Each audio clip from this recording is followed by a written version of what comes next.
आज हम श्रीमद् भगवद गीता साधक संजीवनी टीका अध्याय 2 श्लोक क्रमांक 47 का अध्ययन करेंगे। कर्मण्येवाधिकारस्ते मा फलेषु कदाचन मा कर्मफलहेतुर्भूमौ ते संगोस्त्वकर्मणि। कर्मणि कर्तव्य कर्म करने में एवं ही ते तेरा अधिकार है, फलेषु फलों में कदाचन नहीं, माँ नहीं, कर्म फल हेतु हो, कर्म फल का हेतु ही माँ मत भू बन ते तेरी अकर्मणि कर्म न करने में संग आसक्ति माँ न अस्तु हो।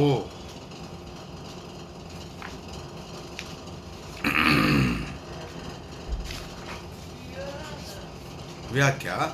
कर्मण्येवाधिकारस्ते प्राप्त कर्तव्य कर्म का पालन करने में ही तेरा अधिकार है, इसमें तू स्वतंत्र है, कारण कि मनुष्य कर्म योनि है। मनुष्य के सिवाय दूसरी कोई भी योनि नया कर्म करने के लिए नहीं है।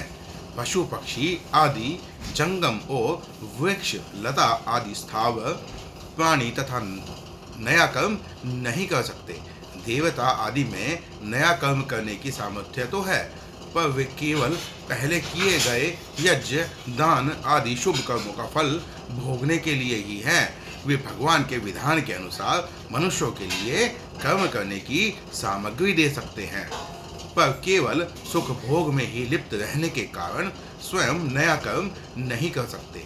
नारकीय जीव भी भोग योनि होने के कारण अपने दुष्कर्मों का फल भोगते हैं, नया कर्म नहीं कर सकते। नया कर्म करने में तो केवल मनुष्य का ही अधिकार है। भगवान ने सेवा रूप नया कर्म करके केवल अपना उद्धार करने के लिए ही यह अंतिम मनुष्य जन्म दिया है। अगर यह कर्मों को अपने लिए करेगा तो बंधन में पड़ जाएगा, और अगर कर्मों को न करके आलस्य प्रमाद में पड़ा रहेगा तो बार बार जन्मता मरता रहेगा। अतः भगवान कहते हैं कि तेरा केवल सेवा रूप कर्तव्य करने में ही अधिकार है। कर्मणि पद में एक वचन देने का तात्पर्य है कि मनुष्य के सामने देश काल घटना परिस्थिति आदि को लेकर शास्त्र विहित कर्म तो अलग अलग होंगे, पर एक समय में एक मनुष्य किसी एक कर्म को ही तत्परता पूर्वक कर सकता है। जैसे क्षत्रिय होने के कारण अर्जुन के लिए युद्ध करना, दान देना आदि कर्तव्य कर्मों का विधान है, पर वर्तमान में युद्ध के समय में एक युद्ध रूप कर्तव्य कर्म ही कर सकता है, दान आदि कर्तव्य कर्म नहीं कर सकता। मार्मिक बात। मनुष्य शरीर में दो बातें हैं, पुराने कर्मों का फल भोग और नया पुरुषार्थ। दूसरी योनियों में केवल पुराने कर्मों का फल भोग है, अर्थात कीट पतंग पशु पक्षी देवता ब्रह्म लोक तक की योनियां भोग योनियां हैं। उनके लिए ऐसा करो ऐसा मत करो यह विधान नहीं है। पशु पक्षी कीट पतंग आदि जो कुछ भी कर्म करते हैं उनका वह कर्म भी फल भोग में है, कारण कि उनके द्वारा किया जाने वाला कर्म उनके प्रारब्ध के अनुसार पहले से ही रचा हुआ है। उनके जीवन में अनुकूल प्रतिकूल परिस्थिति का जो कुछ भाग होता है वह भोग भी फल भोग में ही है, परंतु मनुष्य शरीर तो केवल नए पुरुषार्थ के लिए ही मिला है, जिससे यह अपना उद्धार कर ले। इस मनुष्य शरीर में दो विभाग हैं, एक तो इसके सामने पुराने कर्मों के फल रूप में अनुकूल प्रतिकूल परिस्थिति आती है, और दूसरा यह नया पुरुषार्थ नए कर्म करता है। नए कर्मों के अनुसार ही इसके भविष्य का निर्माण होता है। इसलिए शास्त्र संत महापुरुषों का विधि निषेध राज्य आदि का शासन केवल मनुष्यों के लिए ही होता है, क्योंकि मनुष्य में पुरुषार्थ की प्रधानता है। नए कर्मों को करने की स्वतंत्रता है, परंतु पिछले कर्मों के फलस्वरूप मिलने वाली अनुकूल प्रतिकूल परिस्थिति को बदलने में यह परतंत्र है। तात्पर्य है कि मनुष्य कर्म करने में स्वतंत्र और फल प्राप्ति में परतंत्र है, परंतु अनुकूल प्रतिकूल परिस्थिति से प्राप्त साधन सामग्री बना सकता है, क्योंकि यह मनुष्य से अपने उद्धार के लिए ही मिला है। इसलिए इसमें नया पुरुषार्थ भी उद्धार के लिए है और पुराने कर्मों के फल रूप से प्राप्त परिस्थिति भी उद्धार के लिए ही है। इसमें एक विशेष समझने की बात है कि इस मनुष्य जीवन में प्रारब्ध के अनुसार जो भी शुभ या अशुभ परिस्थिति आती है, उस परिस्थिति को मनुष्य सुखदायी या दुखदायी तो मान सकता है, पर वास्तव में देखा जाए तो उस परिस्थिति में सुखी या दुखी होना कर्मों का फल नहीं है, प्रत्युत मूर्खता का फल है। कारण की परिस्थिति तो बाहर से बनती है और सुखी दुखी होता है वह स्वयं। उस परिस्थिति के साथ तादात्म्य करके ही वह सुख दुख का भोक्ता बनता है। अगर मनुष्य उस परिस्थिति के साथ तादात्म्य न करके उसका सदुपयोग करे तो वही परिस्थिति उसका उद्धार करने के लिए साधन सामग्री बन जाएगी। सुखदायी परिस्थिति का सदुपयोग है दूसरों की सेवा करना और दुखदायी परिस्थिति का सदुपयोग है सुख भोग की इच्छा का त्याग करना। दुखदायी परिस्थिति आने पर मनुष्य को कभी भी घबराना नहीं चाहिए, प्रत्युत यह विचार करना चाहिए कि हमने पहले सुख भोग की इच्छा से ही पाप किए थे और वे ही पाप दुखदायी परिस्थिति के रूप में आकर नष्ट हो रहे हैं। इसमें एक लाभ यह है कि उन पापों का प्रायश्चित हो रहा है और हम शुद्ध हो रहे हैं। दूसरा लाभ यह है कि हमें इस बात की चेतावनी मिलती है कि अब हम सुख भोग के लिए पाप करेंगे तो आगे भी इसी प्रकार दुखदायी परिस्थिति आएगी।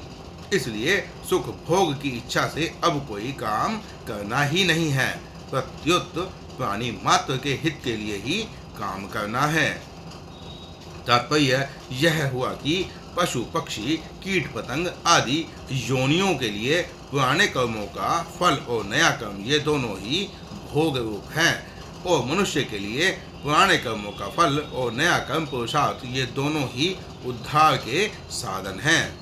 माँ फलेषु कदाचन, फल में तेरा किंचन मात्र भी अधिकार नहीं है, अर्थात फल की प्राप्ति में तेरी स्वतंत्रता नहीं है, क्योंकि फल का विधान तो मेरे अधीन है। अतः फल की इच्छा न रखकर कर्तव्य कर्म कर। अगर तू फल की इच्छा रखकर कर्म करेगा तो तू बंध जाएगा। फले सक्तो निबध्यते, गीता अध्याय 5 श्लोक 12। कारण की फलेच्छा अर्थात भोक्तृत्व पर ही कर्तृत्व टिका हुआ है, अर्थात भोक्तृत्व से ही कर्तृत्व आता है। फलेच्छा सर्वथा मिटने से कर्तृत्व मिट जाता है और कर्तृत्व मिटने से मनुष्य कर्म करता हुआ भी नहीं बनता। भाव यह हुआ कि वास्तव में मनुष्य कर्तृत्व में उतना फंसा हुआ नहीं है जितना फलेच्छा अर्थात भोक्तृत्व में फंसा हुआ है। दूसरी बात, जितने भी कर्म होते हैं वे सभी प्राकृत पदार्थों और व्यक्तियों के संगठन से ही होते हैं। पदार्थों और व्यक्तियों के संगठन के बिना स्वयं कर्म कर ही नहीं सकता। अतः इनके संगठन के द्वारा किए हुए कर्म का फल अपने लिए चाहना ईमानदारी नहीं है। अतः कर्म का फल चाहना मनुष्य के लिए हितकारक नहीं है। फल में तेरा अधिकार नहीं है। इससे यह बात सिद्ध हो जाती है कि फल के साथ संबंध जोड़ने में अथवा न जोड़ने में मात्र मनुष्य स्वतंत्र है, सबल है। इसमें वे पराधीन और निर्बल नहीं है। फलेषु पद में बहुवचन देने का तात्पर्य है कि मनुष्य कर्म तो एक करता है, पर उस कर्म के फल अनेक चाहता है। जैसे मैं अमुक कर्म कर रहा हूँ तो इससे मेरे को पुण्य हो जाए, संसार में कीर्ति हो जाए, लोग मेरे को अच्छा समझें, मेरा आदर सत्कार करें, मेरे को इतना धन प्राप्त हो जाए, आदि आदि। निष्काम होने के उपाय। एक, कामना पैदा होने से अभाव होता है। कामना की पूर्ति होने से स्वतंत्रता और पूर्ति न होने से दुख होता है, तथा कामना पूर्ति का सुख लेने से नई कामना की उत्पत्ति होती है और सकाम भाव पूर्वक नए नए कर्म की रुचि बढ़ती चली जाती है। ऐसा ठीक ठीक समझ लेने से निष्कामता स्वतः आ जाती है। 2, कर्म नित्य नहीं है, क्योंकि उनका आरंभ और अंत होता है, तथा उन कर्मों का फल भी नित्य नहीं है, क्योंकि उनका भी संयोग और वियोग होता है, परंतु स्वयं नित्य है। अनित्य कर्म और कर्म फल से नित्य स्वरूप को कोई लाभ नहीं होता। ऐसा ठीक समझ लेने से निष्कामता आ जाती है। निष्कामता होने से संसार का संबंध छूट जाता है और परमात्म तत्व की प्राप्ति हो जाती है। कर्मों में निष्काम होने के लिए साधक में तेजी का विवेक भी होना चाहिए और सेवा भाव भी होना चाहिए, क्योंकि इन दोनों के होने से ही कर्म योग ठीक तरह से आचरण में आएगा। नहीं तो कर्म हो जाएंगे पर योग नहीं होगा। तात्पर्य है कि अपने सुख आराम का त्याग करने में तो विवेक की प्रधानता होनी चाहिए और दूसरों को सुख आराम पहुँचाने में सेवा भाव की प्रधानता होनी चाहिए।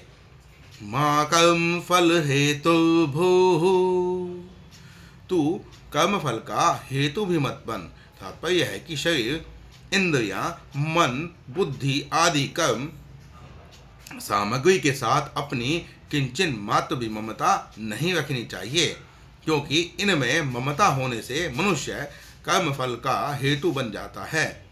आगे 5वें अध्याय के 11वें श्लोक में भी भगवान ने शरीर, मन, बुद्धि और इंद्रियों के साथ केवल ही पद देकर बताया है कि शरीर आदि के साथ किंचन मात्र भी ममता नहीं होनी चाहिए। शुभ क्रिया में फल की इच्छा न होने पर भी मेरे द्वारा किसी का उपकार हो गया, किसी का हित हो गया, किसी को सुख पहुँचा, ऐसा भाव हो जाता है तो यह कर्म फल का हेतु बनता है। कारण कि ऐसा भाव होने से शुभ कर्म के साथ और मन, बुद्धि, इंद्रियों आदि के साथ संबंध हो जाता है, जो कि असत का संग है। वास्तव में अंतःकरण, बाह्यकरण और क्रियाओं के साथ हमारा कोई संबंध नहीं है। इनका संबंध समष्टि संसार के साथ है। जैसे दूसरे किसी व्यक्ति के द्वारा दूसरे किसी का हित होता है और उसमें हम अपना संबंध नहीं मानते, उसमें अपने को निमित्त नहीं मानते, ऐसे ही अपने कहलाने वाले शरीर आदि से किसी का हित हो जाए तो उसमें अपने को निमित्त न माने। जब अपने को किसी भी क्रिया में निमित्त हेतु नहीं मानेंगे तो कर्म फल का हेतु भी नहीं बनेंगे। माते संगोस्त्वकर्मणि, कर्म न करने में भी तेरी आसक्ति नहीं होनी चाहिए। कारण कि कर्म न करने में आसक्ति होने से आलस्य, प्रमाद आदि होंगे। कर्म फल में आसक्ति रहने से जैसा तेरा बंधन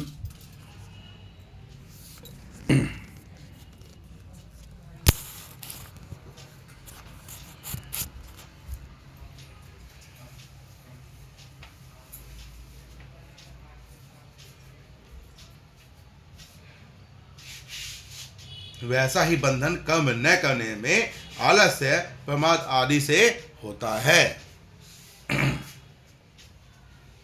क्योंकि आलस्य प्रमाद भी एक भोग होता है, अर्थात उसका भी एक सुख होता है जो तमोगुण है। निद्रालस्य प्रमादोत्थम तत्तामसमुदाहृतम। गीता अध्याय 18 श्लोक क्रमांक 39। और जिसका फल अधोगति होता है। अधोगच्छन्ति तामसाः।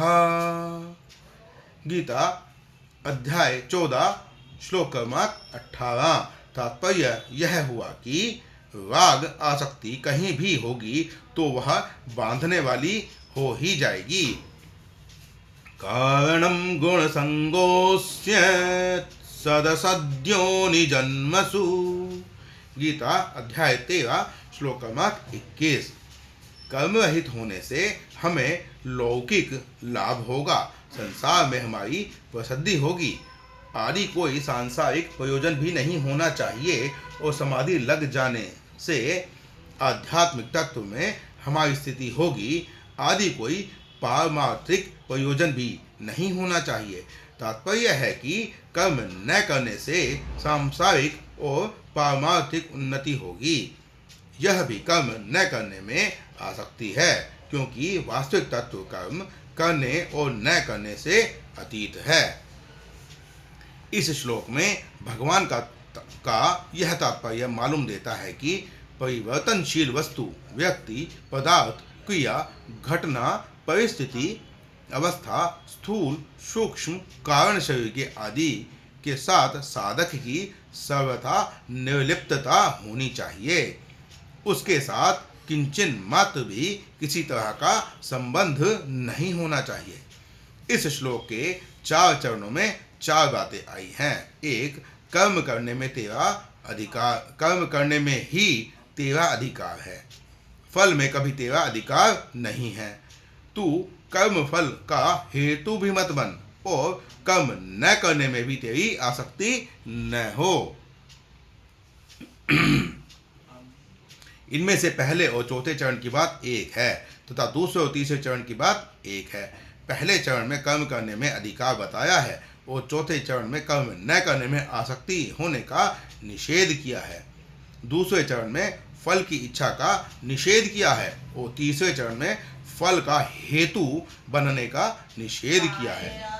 तात्पर्य यह हुआ कि अकर्मण्यता में रुचि होने से प्रमाद, आलस्य आदि तामसी वृत्ति से के साथ तेरा संबंध हो जाएगा।